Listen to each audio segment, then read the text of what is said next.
Good evening, everyone, and welcome to tonight's performance of Body and Land.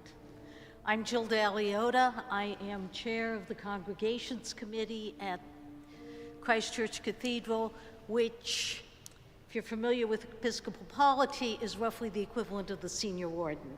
And it's my privilege to be able to welcome you tonight and to introduce tonight's program. Especially want to call attention to the fact that we are welcoming you into our newly redeveloped flexible space. We have only been inhabiting this new space for little over half a year, a little less than half a year if you count the COVID closure, where we didn't inhabit it. But we're delighted to be here and delighted to have the flexibility to offer programs like this one. As many of you know, Body and Land is a week-long series of events that explores the issues of eco-justice through the arts. It has been a collaboration among Christ Church Cathedral, Ekklesia Contemporary Dance Theater, I always want to say Ekklesia, and Trinity, Church of the Holy Trinity in Middletown. And there's a number of people to thank. Since this is one of our last performances, we want to make sure that we thank a number of people. First of all, the core team, consisting of Alicia Stroth of Ekklesia Contemporary Ballet Company, Reverend Mary Barnett of Church of the Holy Trinity Middletown, and the very Reverend Michelina Howe of Christ Church Cathedral. Rounding out the planning team were Kathy Fasoli of Christ Church Cathedral and Mary Ann Vogel, who is music director at Christ Church Cathedral. We also want to thank a number of people who have sort of been behind the scenes over the last week. Rich Baraglia, our virtual verger, who is up in the balcony.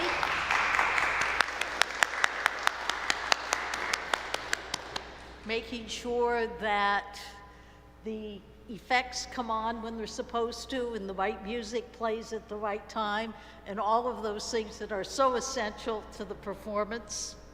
Thank you, Rich. The Reverend Marlene Letterman, who is our photographer and videographer. She's in the back. Thank you.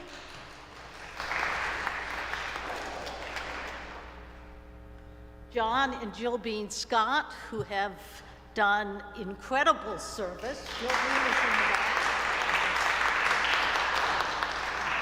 As ushers, problem solvers, chair movers, doing whatever needed to be done to make these performances a success.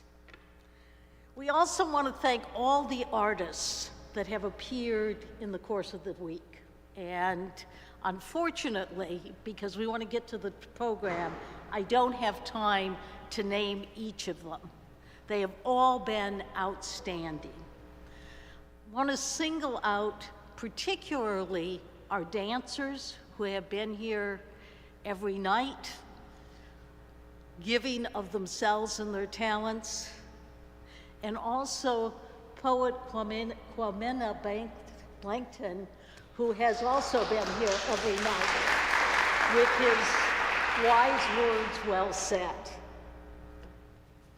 It is now my privilege to introduce tonight's performance, which is going to include reflections by the Reverend Thomas Carr, a Baptist pastor who is now retired, who has been active in a number of interreligious and religious eco-justice initiatives, including as the founder of the Connecticut Interreligious Coalition for Eco-Justice. I also want to thank and introduce Father Samuel Fuller, who is a Capuchin friar and sculptor. It is his beautiful work that we see around us tonight.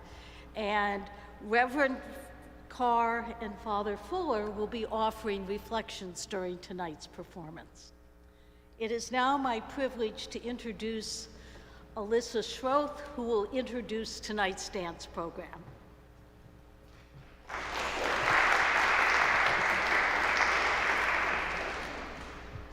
Hello, everyone. My name is Alyssa Schroth, and I'm the artistic director of Ekklesia Contemporary Ballet. I'm also the choreographer of Body and Land. Tonight's presentation will be a dance and dialogue. We're going to watch each section, and then we're going to ask questions of our featured guests. Before each dance section, there is a poetry reading by our poet-in-residence, Kwamina Blankson. Kwamina, if you wouldn't mind just standing one more time, we just want to honor your work. Thank you so much. As I said, there are 4 sections of this work divided by the 4 seasons, and one dancer represents each season.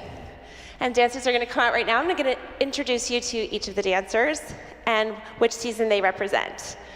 Winter is represented by Sasha Biagiarelli.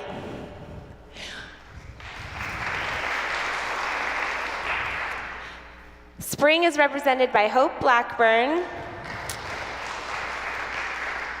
Summer is represented by Jacob Shoup.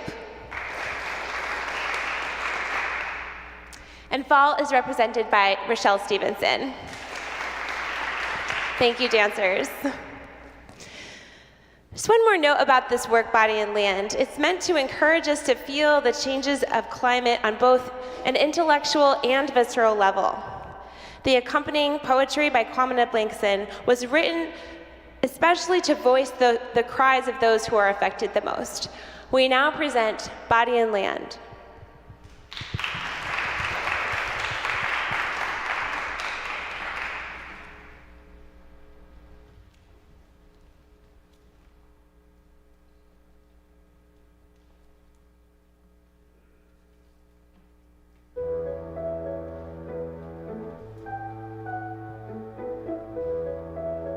All things being equal.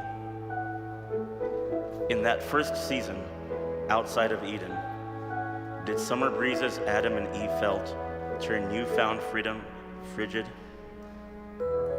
Warm skin was wakened to winter. Now some new beast must offer a piece of itself to give them cover, to shield and keep out the winds of this climate, breathing down their necks in the cold light of winter's reality. And perhaps, out of necessity, his hands found hers, and without words, cold skin soon burned. Continents converged, their sadness, his and hers, sublimated, submerged. Flesh and bone soon learned how to breathe, how to burn, igniting each breath into new flesh. We learned so little, but gleaned so much from the barren soil, soaked in snow yet thirsty for more, for water and warmth, for slumberless seed to push, to penetrate, to impregnate the belly, the well we dug together, out of which now flows a fountain of life. The truth we can hide only for so long.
honor of getting to ask Reverend Tom Carr some questions, and I was just wanting. Is that right? Of course. We'll stick it to the issue of climate change. But before we get into that, would you be able to share with us a story of how you got into this, or really what led you to really really lead the charge of other clergy to be outspoken about this issue? This was in the 80s when you started. Yeah. Well, for me, it really began in 1986. It was my first church out of seminary in Dayton, Ohio, and I was watching the TV news. Tom Brokaw, remember Tom Brokaw, NBC News, and he was doing a story on the garbage barge. And there was 9 tons of garbage on a barge. It was floating up and down the East Coast looking for a place to dump it. It was supposed to go to a place in a very poor African-American community in Pennsylvania, and I can't remember the name of it, but they rejected that, and so it floated up and down the East Coast, and so the second night it was also on TV, and I began to say, what in the world is going on? And then I began to say, what does my faith have to say about this? And that really began this movement for me, and so that's what I've been doing, along with pastoral ministry and some other things, for a long time. Yeah. Wonderful. Awesome. And you also were the founder of the Interreligious Eco-Justice Network. Could you tell us about how that got started? Oh, thank you. Thank you. Thank you. Well, how that began, really, I was kind of frustrated with my own denomination. Wasn't really doing too much. They were doing some things, but not too much. And this is the late 90s. And you might remember the Filthy Five or the Sooty Six here in Connecticut. We already had 5, and then we found out 6 power plants that had been grandfathered into the Clean Air Act. And we began to get involved in that, some of us, from a religious perspective, and all of a sudden began to meet different people. And I met Lynn Fulkerson, who was working at that time with the Episcopal Church, the Diocese of Connecticut. And we began to talk about, we got to do something about this. And we said, I don't want to just do it with Baptists. And Lynn said, I don't want to do it just with Episcopalians. And he said, we don't want to do it just with Christians. We share one planet. That's what we share. And that began the movement for the Interreligious Eco-Justice Network. That was back in 2000, was when we began, so, yeah. Wonderful. Yeah. Thank you. One of the questions that I really wanted to hear your response from having your faith background and being a clergyman for so many years, could you just talk to us a little bit about what changes that we're experiencing in our bodies due to climate change? Yeah. Well, one of the things, for me at least, is most important to recognize and to remember that, and to affirm really what quantum physicists have been telling us for about 100 years in my own Christian tradition, and the mystics of all religious traditions for thousands of years, that all is one. Everything is one. Everything is interconnected, intertwined. In fact, Albert Einstein, anybody heard of Albert Einstein? Yeah. Albert Einstein once said, a worldview which takes and thinks they're separate individual entities is a great conscious optical delusion. It's all one. Everything is one, and we're intertwined and interconnected. It's not the same. It's not uniformity. Each individual species, each individual human being, well, you heard, snowflakes, no 2 snowflakes are alike. No 2 individual beings are exactly alike. Exactly alike. So we're a unique manifestation. In my Christian tradition, we look at the book of Genesis in the 2nd chapter. And that's the second, and here I'll just read it. Then the Lord God formed the Adam, the human being, from the Adamah, the soil, or dust of the ground, and breathed into his nostrils the breath of life, and the Adam became a living being. So we are earthlings. We are part of earth. And so what affects earth affects us.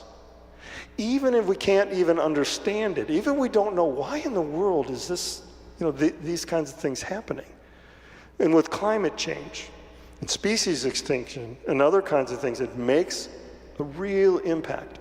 It really makes an impact. So in our flesh and blood and bones, we feel it. And of course, it is also a deep spiritual question, for me as well. But a couple of things. Here's just really quick. These are a few thoughts from the CDC. There's increasing ground ozone levels, which is a key component in smog, which leads to diminished lung function, exacerbates asthma as a result of increasing heat and methane emissions. High pollen concentrations. Has anybody noticed a lot of pollen around here this year? Yes. Had a really rough time. Absolutely. And it's because of shifts, more and more pollen, shifts in precipitation patterns, less frost days, warmer temperatures, more CO2 in the atmosphere, extreme heat events, especially in cities. Dramatic increases in death rates because of heat strokes, cardiovascular disease, respiratory disease. Insect vector-borne diseases are on the rise, more fleas and ticks and mosquitoes. I got Lyme's disease a couple of years ago, so I know what happens, and so many of you would too. But in the mental health as well, the American Psychological Association has always said that the compromised physical health can be a source of psychological issues. So with the extreme storms that are happening, they've seen a rise in leading to more trauma, shock, PTSD, anxiety, depression, as well as grief and emotional pain, which leads to strains on relationships, anxiety and anger and violence and risky behaviors. And excessive heat often fuels more mood and anxiety disorders, aggression and violence. And a couple of years ago, the American Psychological Association began to, referring to the concern of climate change, particularly among youth, coined the terms eco-anxiety and climate anxiety. It's impacting us, our mental and physical health, because we're earthlings. Yeah. And the reason why we wanted to talk about climate change with dance was to really talk about what you said first, the connection of our body to land. And almost after this whole week of discussions with various artists and different people, I feel like we just take the and out of it. It should be body land, just because we don't want to separate those two things as separate. And the more, when we connect more, when we realize that connection more, we care more naturally. And if we heal the earth, we heal our bodies and vice versa. So thank you so much. Thank you. We're going to go to the next season, spring.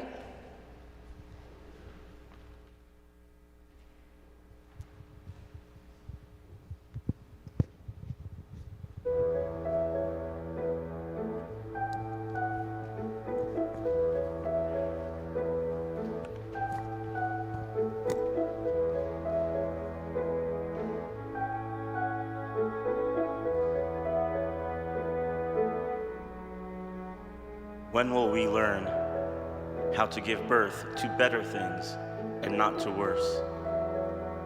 But truth be told, just how much blood must be spilt before the cry from the ground catches the ear of our guilt and brings new tears to old eyes? Truth be told, the cracks in a glacier keep us awake at night, while crack in dead babies leaves us complacent, lighthearted. Truth be told, we savor the fruit that melts in our mouths, enjoy the tree's juice while tasting stale blood that flows from the roots of graves grimly dug, back when telling truth got lesser men hung, or left black and blue, dangled from above, from limbs we could prove we're 3/5 human, a little lower than the angels. Truth be told, we do not care because we do not know, because we do not ask, because we do not hope, because we do not care, because, and so it goes.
Hello, I'm Morley Van Ypres, and I'm the theologian in residence with the Ekklesia Contemporary Ballet. And joining us up here, we have Father Sam Fuller, who is an OFM Cap. He is a Capuchin, thank you, Franciscan priest and sculptor. Prior to becoming Capuchin, he worked as a sculptor, showing in New England. He works solid in clay with a taking away process. The fundamental concern of his work is to respond to space as a vibrant and palpable presence, to arrive at a sense of unity, a unity sensed through the body and grounded in daily life. He also is a faith-based activist, previously engaged in solidarity with Care for Creation and the dignity of immigrants, and now ministering to the homeless with the Boston-based Capuchin Mobile Ministries. Welcome. Thank you. And these are his sculptures beside us here. So we're going to discuss this question. One of the things that we do with the string is a little bit of an interconnectivity exercise. We won't do tonight, but the way we're all bound together, as you said, all is one. But the question we had is, which communities are feeling the effects of climate change the most, and why? That's for you. And then you want to talk about your sculpture afterwards? Yeah. Okay. Okay. Let me begin answering that by reading a few verses from Isaiah, the first chapter of Isaiah. Your new moons and your appointed festivals, my soul hates.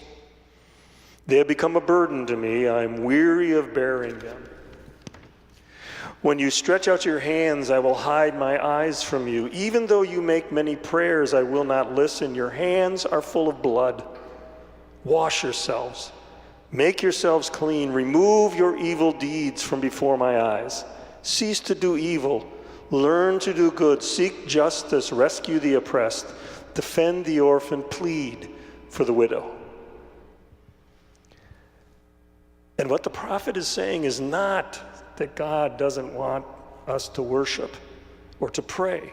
What he's saying is that our worship and our prayers, without the practice of justice for the weakest and most vulnerable in our society, in our world, no. And the society needs to be built on justice. I don't want your worship. I don't want your prayers unless you build a world built on justice and compassion and peace. So the question, in many ways, is one of justice, because the human communities, not to mention other than human communities, are feeling the effects most profoundly. Are those who are suffering the most profoundly, those who have contributed the least to climate change. And first of all, it's young people. It's the youth. They recognize what's happening. They look to the future and see what? And then they look and they see our politics, our government, officials doing, what do they see? And then they look at my generation. They look at me, a baby boomer. What do they see? They look at corporations who say they're doing all great things. What do they see? I won't go into that. Yeah. But secondly, in including with youth, those who are most economically disadvantaged are the most impacted. Communities of color, indigenous peoples, those who are disabled and have health issues. Most of these human communities are, near where the drinking water is poor. There's poor air quality, and guess what? Because that's where we build our power plants. That's where we put our landfills. That's where we put our chemical plants. They don't put them in my neighborhood. Yeah. And these are the people who have contributed the least to climate all over the world, particularly in the global south these days. And so it's past time for us to wash ourselves, make ourselves clean, remove our evil deeds from before God's eyes, cease to do evil, learn to do good, seek justice, rescue the oppressed, defend the orphan, plead for the widow.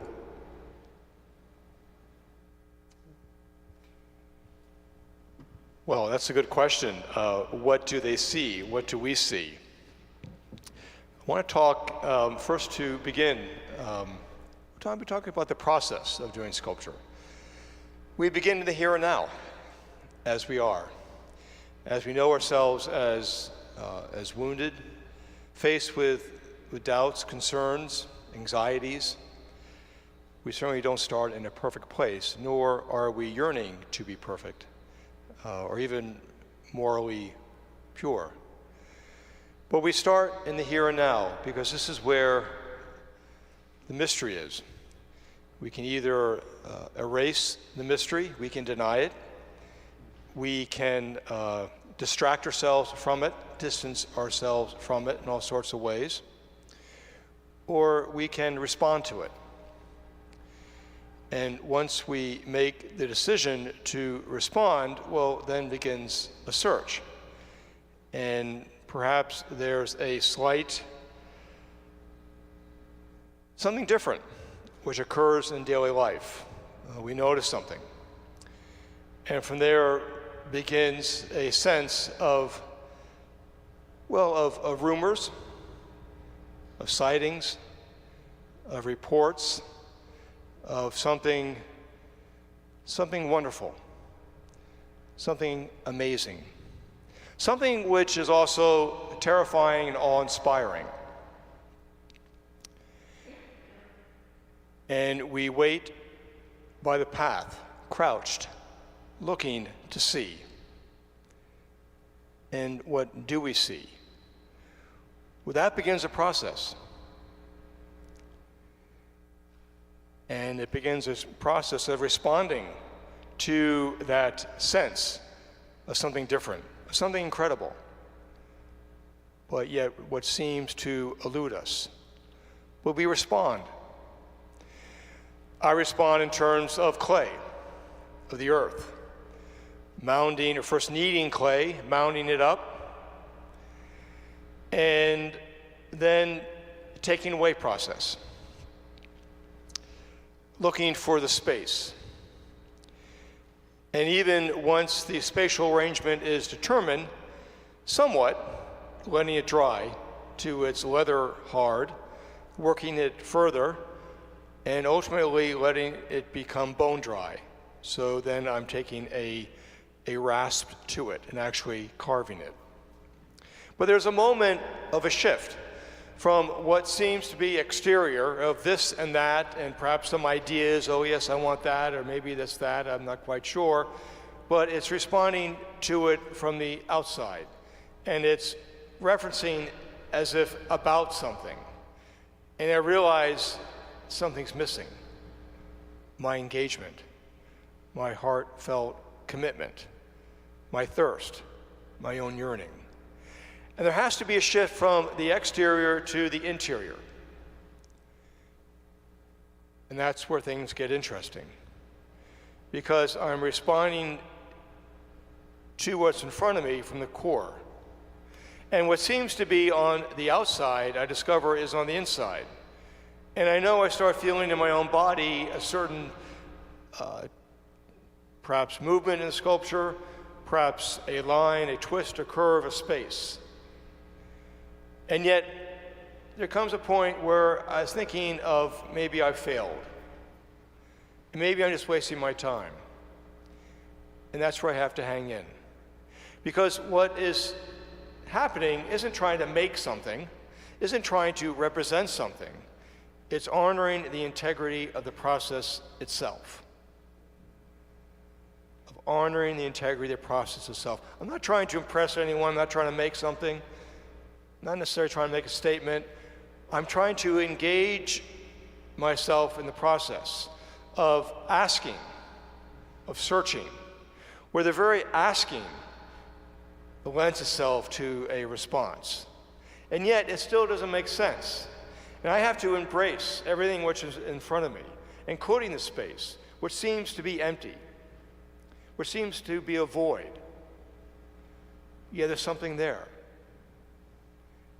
And it's not until I discover a sense of affection that there's a particular line that I might like. It doesn't make sense, the whole piece, it doesn't make sense at all. But there's a certain line that engages me, that attracts me, a sense of affection. And that's my lead. It's somewhat of that golden thread in the labyrinth. The golden thread is love, affection. And as confusing as the twists and turns might be, if I follow that thread step by step, things unfold in a way I could never expect. And I move forward. And then ultimately, it's like, there's something happening here. And I can feel it within. And I'm responding to what seems to be outside from within. So there's a reciprocity here, an encounter. It's no longer a division between outer and inner, inner and outer, but no, I'm invested in this. A sense of ultimate concern, of care. And I move forward with it, and ultimately, I do come to a sense of arrival, a sense of completion. That would seem to be a failure, would seem to be a void, becomes a palpable presence. And there's a sense of arriving at a place I could never expect to be when I started. And yet, having arrived at that place, I realize it's a place of generosity and has a name: hope. That hope embraces everything, and it's a space in which I want to invite my friends to, including everyone here. Because it's not just about me doing something or making something, it's entering into a space of not my own making, but there's a generosity there, a sense of rest and completement and fulfillment into which I want to invite my friends. I'll be talking about the four other sculptures in the next segment. Thank you.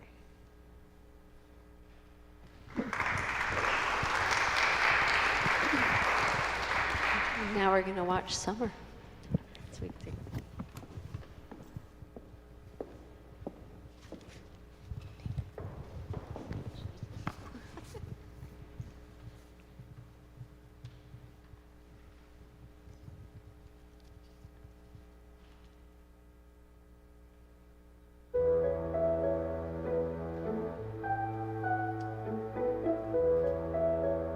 Truth be told, with a click, we change the channel, turn the dial.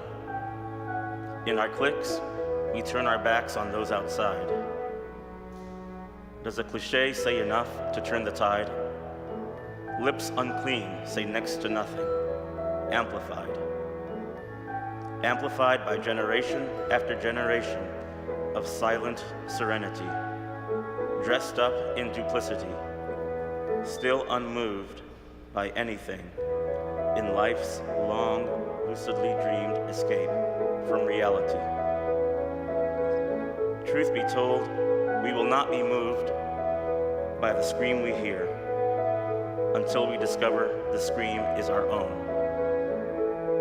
Until then, these screams that go unheard match groans that cannot be uttered by breaking bones that burn as creation moans and mutters. Deep down, our souls soon learn to shoulder the darkest matter, the weight of wages earned by seeds unsown but scattered. So if, by chance, our hearts happen to be moved, it is only by grace, and even then, our pace is glacial.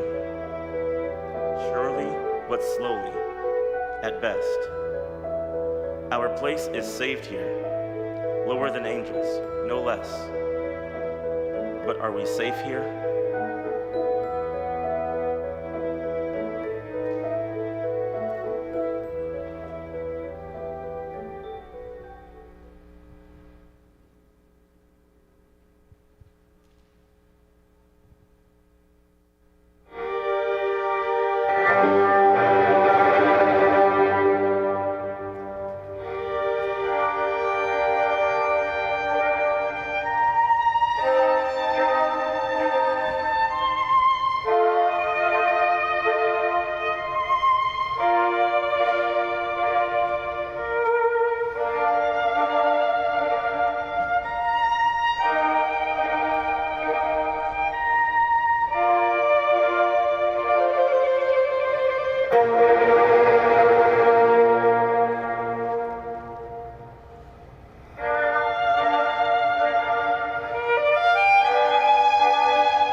Reverend Carr, in the last segment, you were talking about what others witness when they look at us, when they see the church's response to all that's happening.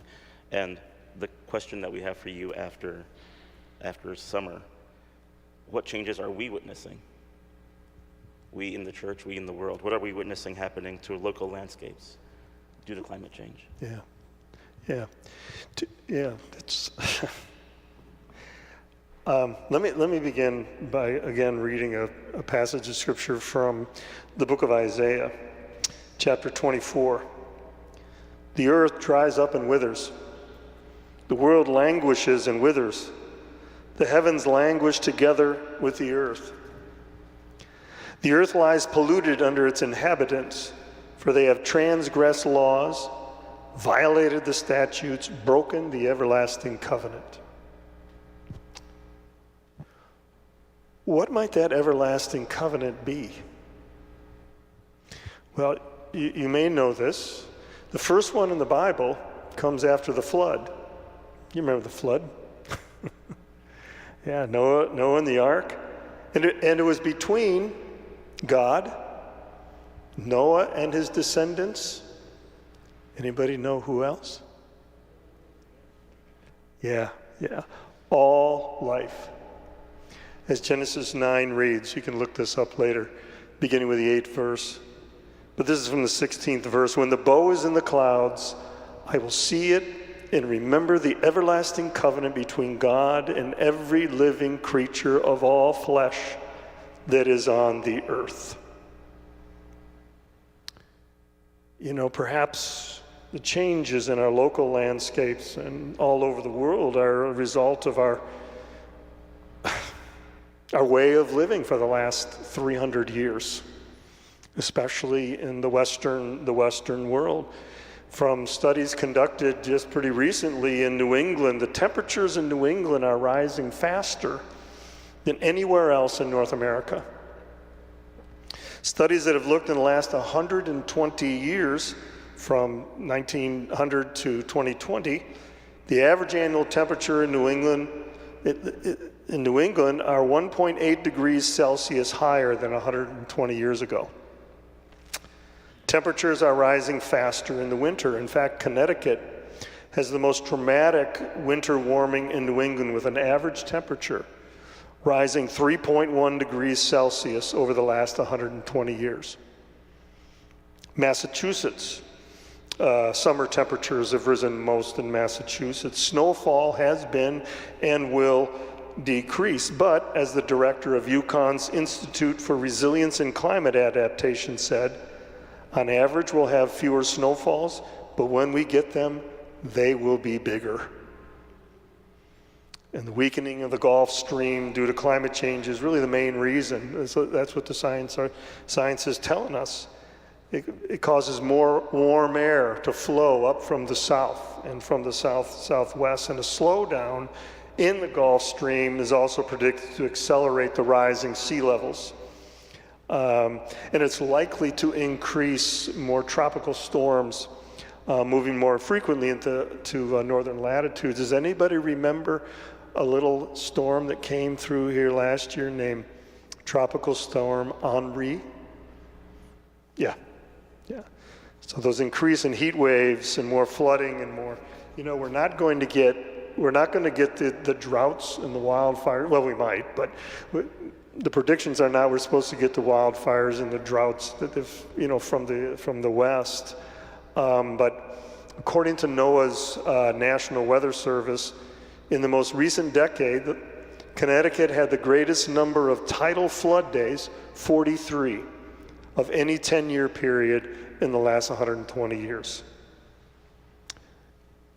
But perhaps if we would work to live in a covenant relationship with God and all the rest of life, that first covenant, in a manner that is mutually enhancing for all, we might begin to see the healing that is so needed. Thank you, Reverend Carr. I feel like there are layers of irony here, not the least of which is that we're getting facts from a federal agency called NOAA. But beyond that, I feel like we are at a place where The public does not want to do what either of you are asking. You're asking us to see what's obvious. These facts are right there. The friar is asking us to see what might not be visible until we dig a little deeper and are willing to take away in order to get at what's really there. Would you speak on that, please? Yeah. So, I'll be talking about the sculpture, but I mentioned about the importance of space and arriving at that by a sense of taking away and discovering that what seems to be a void actually becomes a palpable presence. Having said that, I want to talk, you're most welcome after this event to walk around the sculptures. So I have 4 here, and I first want to talk about Oracle right here, which so happens is the only solid piece I've ever done, but there it is. But it does invoke a sense of space around it. And the origins of that, I was given a picture. A dear friend sent a picture of her daughter and her newborn baby in swaddling clothes, about that size, and very precious and wonderful, and yet painfully aware of the events of surrounding us, and almost like the sense of violence. So contrasting that with the picture of the baby and a sense of violence, and also aware that the rocks will cry out, as Jesus says, that if creation is not praised, I dare say that probably blood will stream from rocks the way we're going. But that contrast was the basis of this sculpture, but also a poem which articulates more fully. A newborn babe embraced by a mother's arms, a touchstone in times of grave affliction, as a dagger is thrust into the body politic, becomes a rock anointed at Bethel, from which new life awakens, touching the face of humanity and mercy, hearing the cry of the poor and the cry of Mother Earth. We wipe the tears of lamentation as the very rocks cry out. This rock upon which one's hand reaches out to touch. I wanted to convey a sense of a transformation from a movement of violence to a sense of touch. And that making a sense of touch as a ritual. I include there's a cloth there from a Tibetan monk that I met in Middletown, and after the meeting, he gave me the cloth. And so I've kept it, and I wanted to use it for this piece, because you are invited to touch. You put your hand on the surface of the sculpture, and then to wipe it with the sense of blessed cloth. The sense of making touch a ritual, and that through discovering a sense of touch, rediscovering our humanity. So from there, I wanted to also speak about this piece here, a voice of one crying out in the wilderness, a direct reference to John the Baptist. But not only that, but the voices that cry out to be heard. And coming to work with this piece, I had asked myself, well, is it a scream? We know there are plenty of screams, particularly being here Tuesday evening with Cuatro Puntos and their musical compositions based on the written essays of children impacted by violence, made all too real, of course, we know, with the recent massacres. But a voice of one screaming out in the wilderness, the sense of the wilderness being outside of any systems of appropriation, whatever that might be, whether racism or consumerism, materialism, it's endless.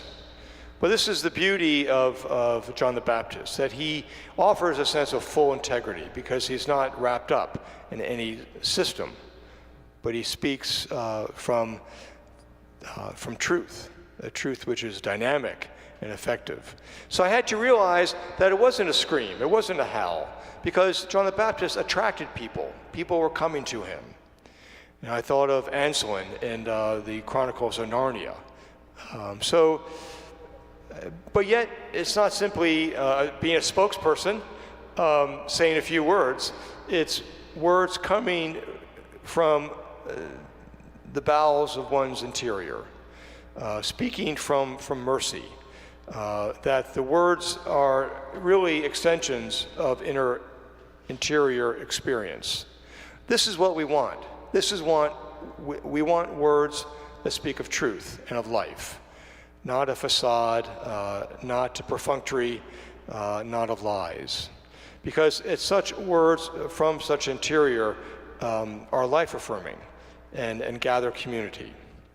So from that, I wanted to also speak about these two pieces over here. There's the prophet on the left. One comes to, sometimes comes before a situation which is overwhelming, and one comes to one's knees, and one discovers one is begging for mercy.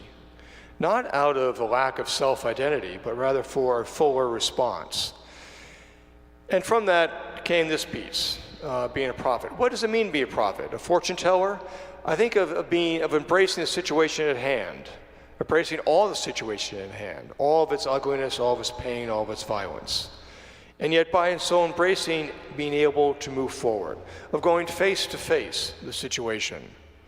That's why the face is so prominent there. And yet, it's almost speaking from, again, the seat of mercy. And from there, a sense of moving, stepping into the breach and holding a sense of integrity. I think a prophet offers this, of embracing the situation at hand and offering a way forward of meaning and integrity. The last piece here is solidarity. What is solidarity? Well, actually, I first discovered it with my work with IREGN right here in Hartford, in the Hartford Earth Festival, because we did a total of 3 annual festivals. And the first one, 2013, was amazing. It surprised us. We were all bowled over by amazement that it worked, and it was great. The second one was even bigger, and that was good too. We actually had a march that involved more people. And yet I felt maybe I was becoming just an event planner. Something was missing. And I had to go deeper. And I discovered the neighborhood community centers of Catholic Charities. And I said, oh, these people were not even included in this. And I realized this is the basis for me of what solidarity was about, of being generous and inclusive. And from there, going up to New Hampshire and becoming involved with the New Hampshire Solidarity Network, because pastoring a multicultural parish of Vietnamese, South Sudanese, Burundi, and Hispanic, where many were undocumented and being terrorized by our misguided immigration policies, of families being divided, of loved ones being picked up right in the street corner by ICE.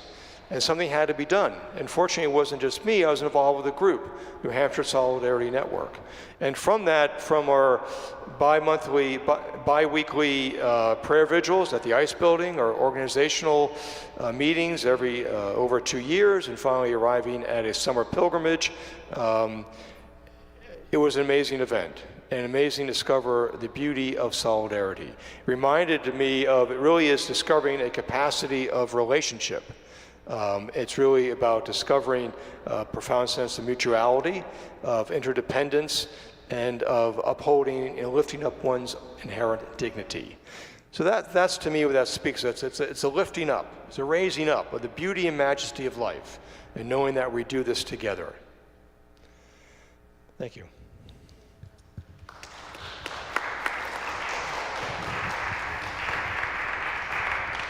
We're going to move on to the season of fall, autumn.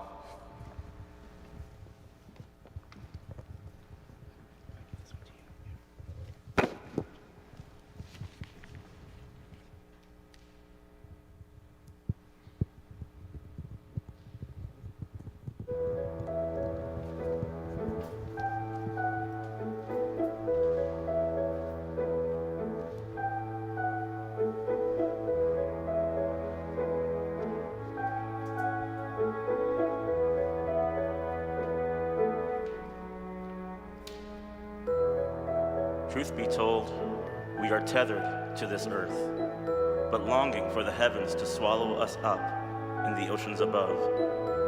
For the waters below are defiled, are corrupt by our own hands. We know it is we who become the pollutants that flow through the veins in the blood of this planet. This home that is less than it was when it burst forth and flowed from the mouth of a god some say died long ago. In his honor, or for ours, we give lip service for hours.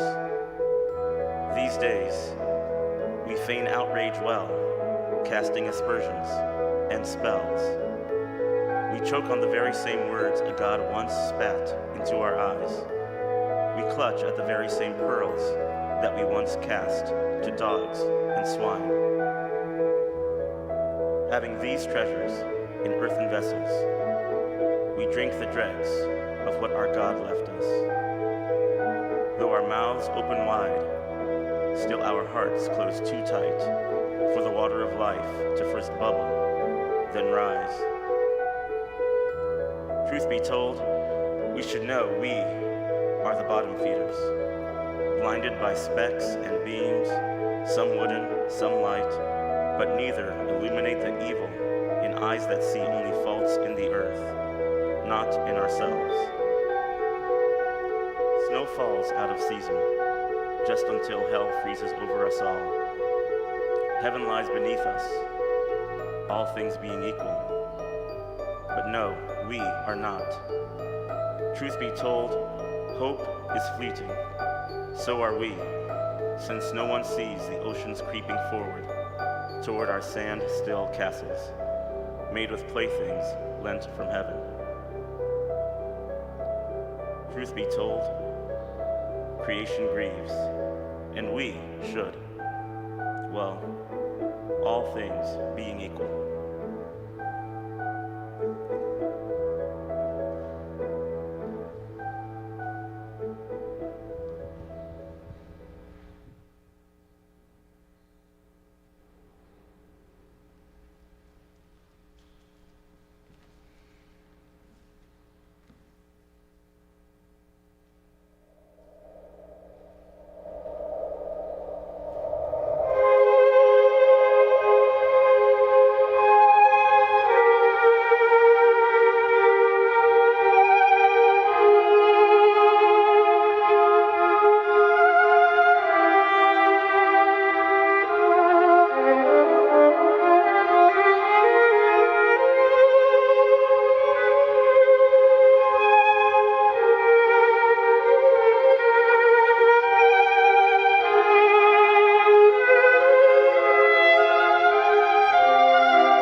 So before we close, we just have one final question for you, Reverend Carr. We talked a lot about the problems, and now we'd like to really hear from you about what can we do to help. Yeah. Well, this is one thing that I would say we start with: gratitude. Begin with gratitude. 95% of my morning sits, I begin with gratitude, thanking Mother Earth and all of life within. You beginning with gratitude. Yeah, these are really, really tough times, but begin with gratitude and give thanks, and give thanks. Go outside. Go outside. Go into the woods if you can. Go by a pond if you can. If you can't, if you're not able to do that, I hope you have a plant. And just be with all the rest of life, and be with other people. And be with other people. Another thing, we need to recognize the emergency that we're in. We need to say, yes, this is the truth. This is where we are. And then we can begin to move. You know, Jesus said the truth will set you free. If we do not face the truth, we will never be free. We must face that truth. Yeah. And then build resilience. We are resilient creatures. My goodness. Believe in ourselves and help our children build resilience. Mentally, emotionally, spiritually, foster hope. I got all sorts of stuff here, so I just don't want to get it. But also get active, get engaged. Find an organization. The Interreligious Eco-Justice Network, it's a great one. The Sunrise Movement, 350.org. Citizens Climate Lobby, you might have heard, some of you. Be an activist and join with other people that are engaged in that. Talk about it. Talk about it with others. You don't have to know all the science. You don't have to know all the science, but talk about it wherever people are. We need to talk about that. And by the way, I would strongly recommend, if you've ever heard of the climate scientist Katharine Hayhoe, she's a climate scientist. She's Canadian, but she's been teaching at Texas Tech for a long, long time. Go to her YouTube stuff. And she's got a book that just came out. It's called Saving Us. And it's all about talking with other people for that. Call your legislators. March down to the Capitol. Go to DC. Because individually it matters. But man, that's not enough. It is not enough these days. We need to do this collectively as a country and as a world. And you know what else? Dance. Dance. Create. Dream big. Imagination. What is that new thing? What is that new thing that can come out of this? You know, you probably know this. One of the Chinese languages, the symbols for a crisis are dangerous opportunity. Oh yeah, we're in danger. We really are. But it's also amazing time for opportunity. To create a world with one another, with all of life, with God, that is mutually enhancing for all. Not just some, not just people, but for all. So dance. Dance. And if it's okay, I can close with a couple passages of Scripture. Oh, I'm a Baptist, so you know how we are. So anyway, but I want to read from the book of Revelation. Now that's a book that probably not many people read very often. I usually read the first 3 chapters and the last 2, and then I kind of skip the rest. But actually, the title of the book is the Apocalypse of John, or Revelation of John, and that's good. But apocalypse, which when people hear that, they go, ugh. Apocalypse, do you know what that means? The Greek? Do you know what that means? Something about seeing something. It's an unveiling. It's revealing.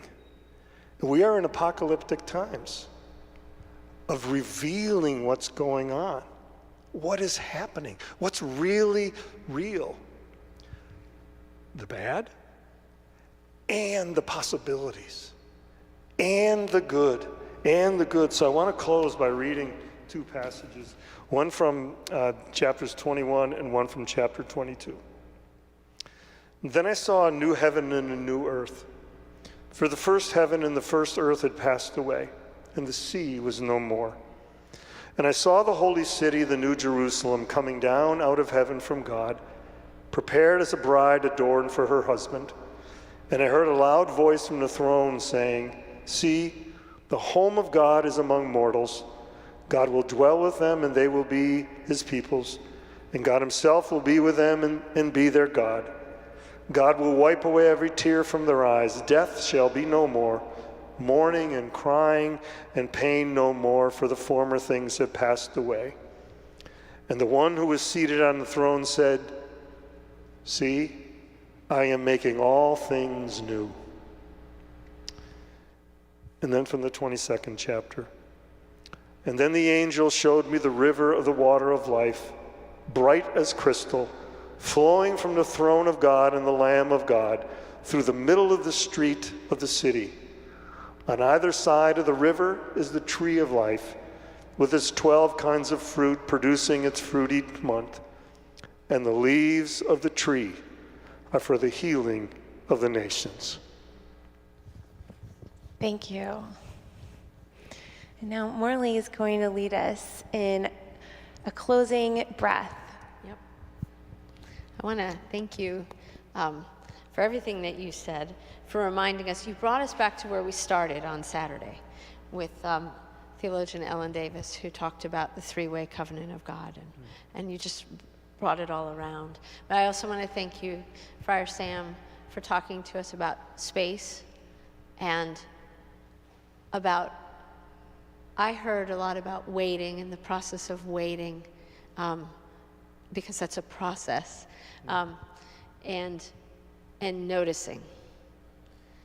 And so I notice every time I watch Body and Land, the dancer's breath. We all notice the dancer's breath, but we notice it from the beginning, at the very beginning in winter, when Sasha contracts and she loses her breath. And I think we can all feel like that too, when we're talking about something so vast and so big. But we need to be quiet, we need to wait, we need to pay attention, we need to sense our breath. And I think it's interesting, if in the garden, if God took the earth and the Adam and made Adama, but then he breathed into it. So it's the other thing that we need to pay attention to is our breath. And so I'm going to ask you all to join us and join the dancers as they pass their breath to us, as though the creation passed breath to us, to put our hands on our chest and to pay attention to our breath, to really pay attention to filling up our lungs, our chests, our abdomens, our bodies with breath, because sometimes we're shallow about that. We don't take in a deep breath. So let's just take in a very deep breath. And then as we exhale it, we're going to exhale it together. And I want us to use the movement that I notice often in the dance. The dancers extend their breath out. And I want to extend it out to each other, extend it out to the creation, extend it out into the world. So let's take the deep breath in, and then exhale it.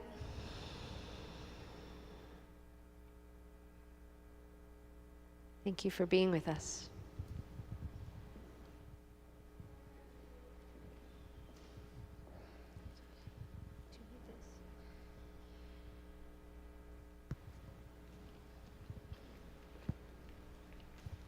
Thank you so much to the dancers, to Reverend Carr and Father Sam, and Morley and Kwamena, and everyone who contributed to the events of the last week.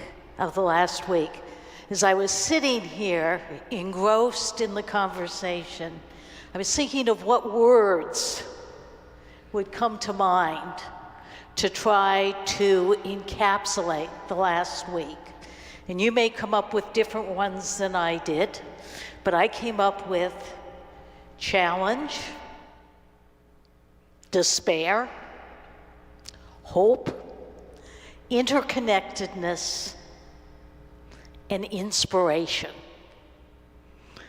And I think it's important that we remember that inspiration is not always comfortable. In fact, it can be very uncomfortable. It is the thing that gets us moving, that gets us out of our complacency. And that's what I see us being called to do through our artists and dancers in this last week, to move out of our complacency to action. Doesn't have to be big. You know, we don't have to all quit our jobs and become environmental activists, although it's nice that some people do. We can do little things. And because of our interconnectedness, each little thing reverberates. When I see the last scene in the ballet, I didn't know whether I was going to say this or not, but I will. I am put in mind of a very old book. It's a book that was a classic when I read it. Some of you, like me, may be old enough to remember it when it was a classic. And that is Rachel Carson's Silent Spring. And that is a book that helped to inspire the environmental movement that came to life in the 1970s and to fruition through the 70s and 80s. And it's that movement that gave us our first clean water legislation, our first clean air legislation, that brought the EPA into being. And so here was this incredibly depressing book that brought out so much good. It was inspiring, like the dancers tonight and this week, like our artists, like our reflections that we've been privileged to experience. So if you want to come back, if you want a little more of this, there's still a few more opportunities. Tomorrow, there will be student performances at 2 o'clock. Their costumes are in the choir room. I'm sure it's going to be adorable, as well as very professional and talented. And then a ticketed performance tomorrow evening at 6. Sunday morning, if you're not doing anything else, will be the closing Eucharist. It will be a service that will include Holy Trinity Church from Middletown, be held here at the Cathedral, Christ Church Cathedral, and Ekklesia Dance Theater. And so, thank you. Please go and be inspired.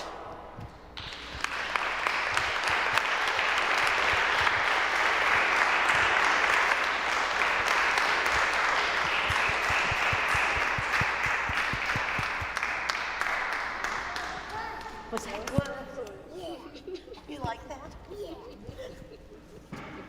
Thank you. You like that, huh? What happened? The lights came on. Was it It's Yeah, let's go get the muffin. I just put Let's go get the muffin. because one of those things Get the muffin. behind me.